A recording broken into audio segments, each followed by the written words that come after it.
Hello, welcome to Firearms of America, and today we have another boot review for you guys. And this is a tactical military boot from Nortiv 8. Now, this is a newer brand. I've never had any products from Nortiv 8 before, so this is the first review from them. But they are very popular on Amazon. Some of their hiking boots, some of their tactical boots have hundreds and hundreds of reviews, and they're very good.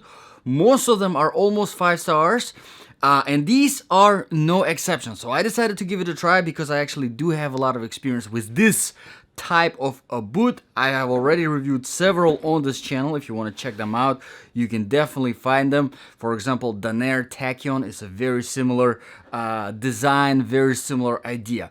Anyway, let's get into review of this one. If you don't have time to watch the whole review, let me tell you guys, I am impressed. I do like them. They're very comfortable, very lightweight. They give you a lot of mobility, a lot of flexibility. They don't restrict your movement at all. If you are looking for boots that will allow you to run fast, to do any sort of movement, you know, any kind of tactical, fighting, whatever, climbing, jumping, this is a really good option. Very affordable, under $50. They do have a lot of different variations, shorter shaft, different colors. The link is in the description below. Anyway, if you do have time to watch the whole review, let's get into it. As some of you already know, this review is specifically for my Ultimate Survival Boots collection. Basically, if this was your last boot that you were wearing and something, bad happened, or you weren't wearing it but something bad happened and you put these boots on and you had to survive, whatever it is, natural disaster, war, whatever kind of survival situation there might be, would this be a good boot to survive, to wear for extended periods of time and to do all of these things that will contribute to your survival?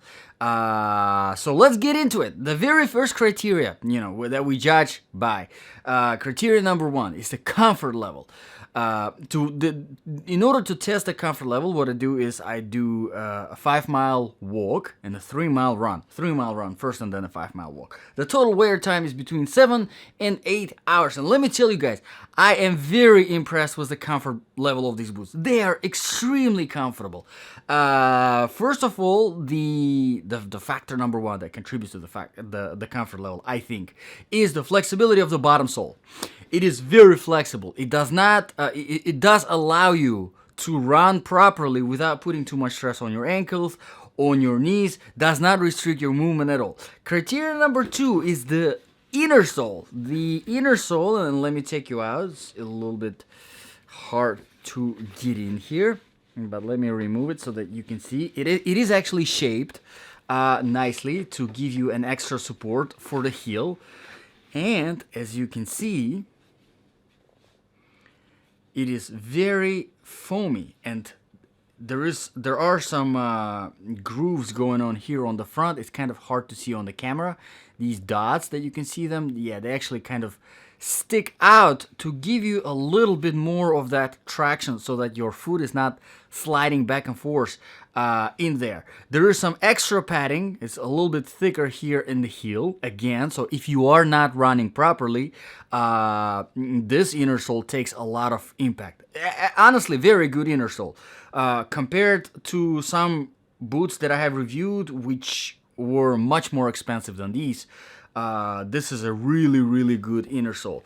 And of course, a very important factor, that we definitely need to consider, another factor that contributes to the comfort level of these boots, is of course the weight. And the weight, let me tell you exactly, as per one boot. This is, by the way, size 10, so that you know exactly what size, because different sizes are going to be a little bit heavier, a little bit lighter.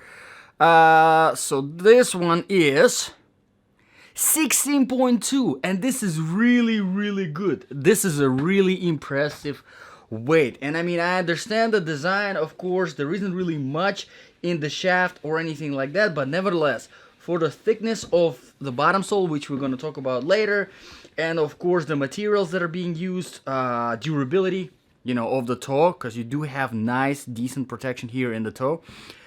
16.2 is really definitely impressive. So on the comfort level, I would give this boot a very solid 9 out of 10.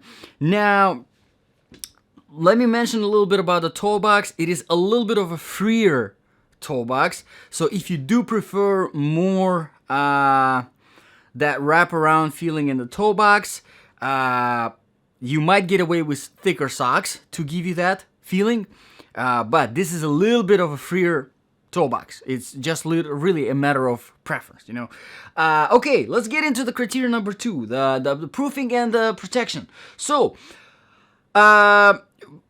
as I've already mentioned, you know, whenever it comes to protection, you do have durability of the material. You have fabric, you have leather. Obviously, leather gives you a little bit more durability here in the toe, and the heel, again, the same leather. It's not a hard toe, of course. It's not a composite toe, so don't expect it to hold, you know, anything heavy that you might drop, but something, you know, something light like rocks, for example, if you're going through you know, through a trail, for example, and something falls on your toe, it'll definitely be nicely protected. So pretty good in that department. Okay, so whenever it comes to proofing, these are actually not advertised as waterproof, or although they do feature the gusseted tongue, as you can see, about 6 inches from the bottom sole. So keep that in mind. It might help with the with waterproofing, and I'm sure if you treat these boots for the waterproofing, water resistance, they might give you a little bit of that. But again, they're not advertised as waterproof.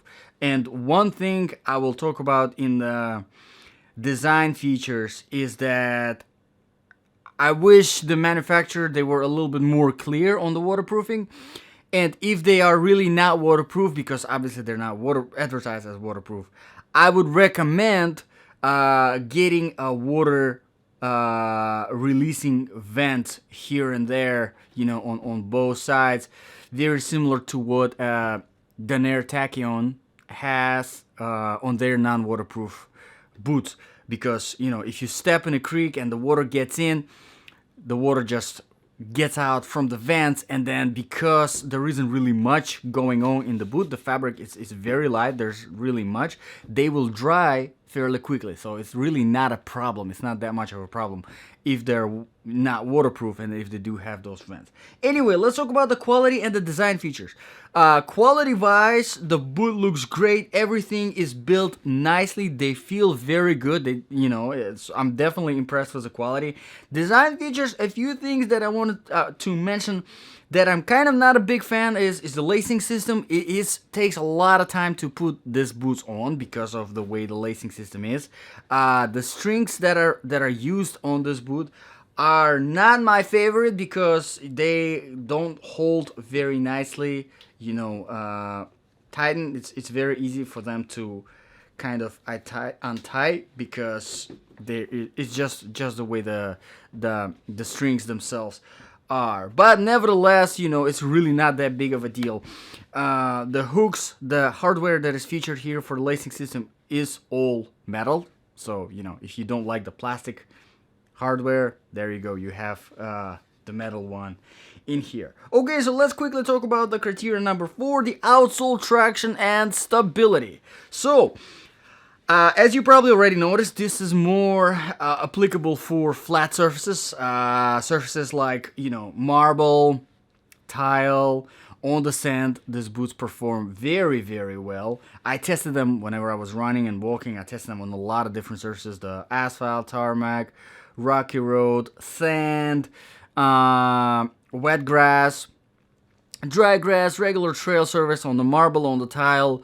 And like I said, they do perform very well on flat surfaces, on regular surfaces like asphalt and tarmac. They perform very well. The only surfaces that they're not good with were the wet grass. Wet grass, a little bit slippery, not enough aggression in this outsole. This outsole is more on the flat side, so keep that in mind.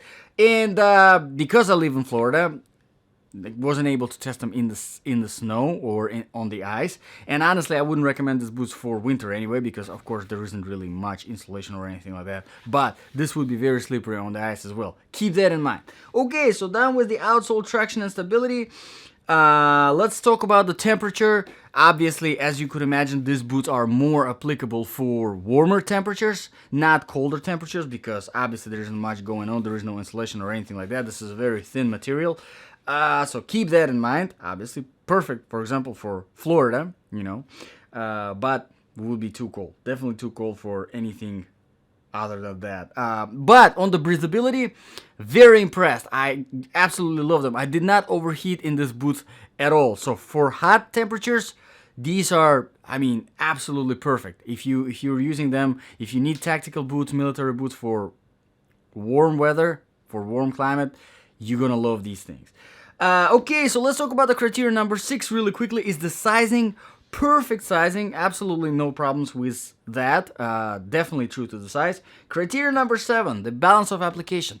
So if this really was, you know, the last boot that you put on for your survival, and you had to run out of your house and run, walk, you know, wear these boots for extended periods of time, go through different terrains, would this be a good boot to survive in?